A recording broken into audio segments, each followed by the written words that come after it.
Hello， 我是第一倔强。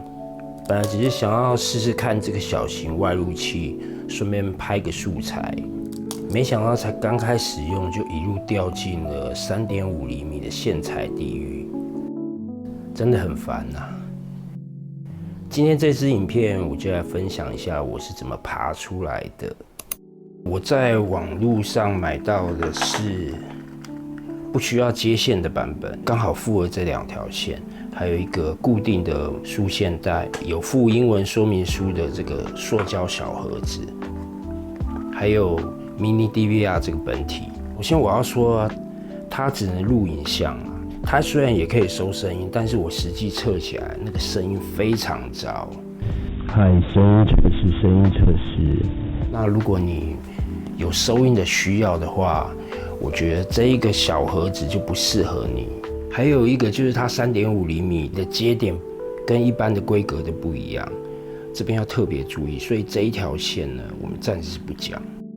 拿到这个东西，我们首先就是把我们 micro SD 卡插上去。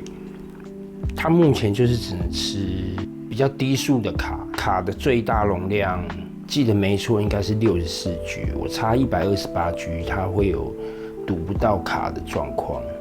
插入卡后呢，我们接着拿这一条3.5厘米转 RCA 影像的线，直接 AV 接到你家的电视，把开关打开，接着就有画面咯。这时候我们长按 Menu 就可以进入选单了。一开始进来的时候，语言是英文的，那这时候我们是下拉选单，把它先改成中文。这边繁体我比较熟，所以就用繁体嘛。看一下视讯大小，这边 VGA 是640x480，然后 D1 是720x480，HD 就是1920x1080。那 HD 这个会把画面也是一样拉长，所以到时候要缩小，和我的外录萤幕其实是差不多的。那录像声音的话，由于它的声音不能录，所以我们把它关掉。循环录影其实也是关啊。再长按一下，又进入下一个选单，其他都不用动啦。光频有60赫兹和50赫兹，我觉得这也不用动。然后视讯格式有 NTSC 和 PAL 是25格 ，NTSC 是30格。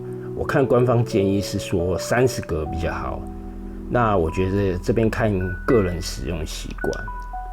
那如果你输出的频率有问题，有可能是60和50赫兹的问题，就是60赫兹对30格，50赫兹对25格。大体上来说是这样，讲不对大家可以纠正我。记得设定完要跳出选单哦。接着呢，我们就把这一条 AV 的线拔出来，直接接到 AV in。我们手中只有一条线嘛，那我今天就用我这一台小 DV 来做演示。所以首先你要接这个小东西的话，你至少要有当初附的影像讯号线，或者是你接电视来看可以正常观看的。接着我就把它接入我的影像输出，这时候再搭配一个2边 RCA 的母头，然后再把原本的这一条线接上去，按左键，绿灯在闪就是代表在录影了。接着就看你要怎么去固定这个 Mini DVR 了。我这边推荐是用这种 3M 的魔鬼毡，就是可以调画，调一些稍微重一点的，缺点就是比较丑啦，它需要用一点力。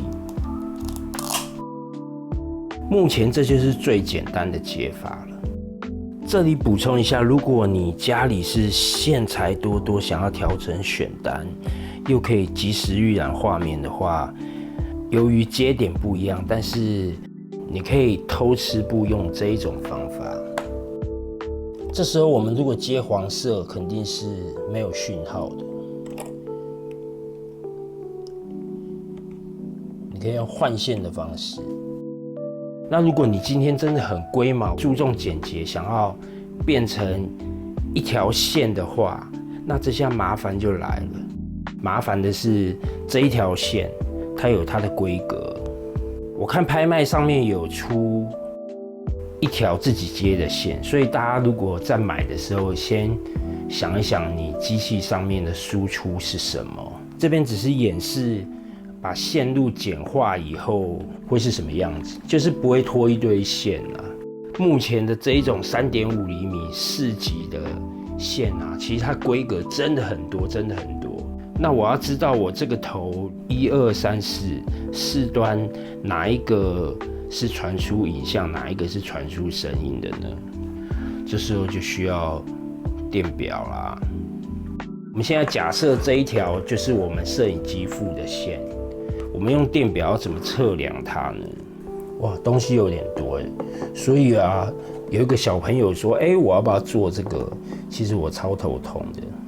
那怎么用我自己也不是很清楚哦，我是看说明书，所以算现学现卖，把电表转到风鸣模式。其实最重要是测我们这一台摄影机的影像端是在哪边，所以我就一级接上去。第二端是影像，所以这时候就要把它记起来，第二端是影像。接下来是红色的声音。虽然我们没有录声音啦，但是你还是要把它记下来，万一你以后有其他配件的话，你会比较清楚。第4段是红色的，接下来白色的，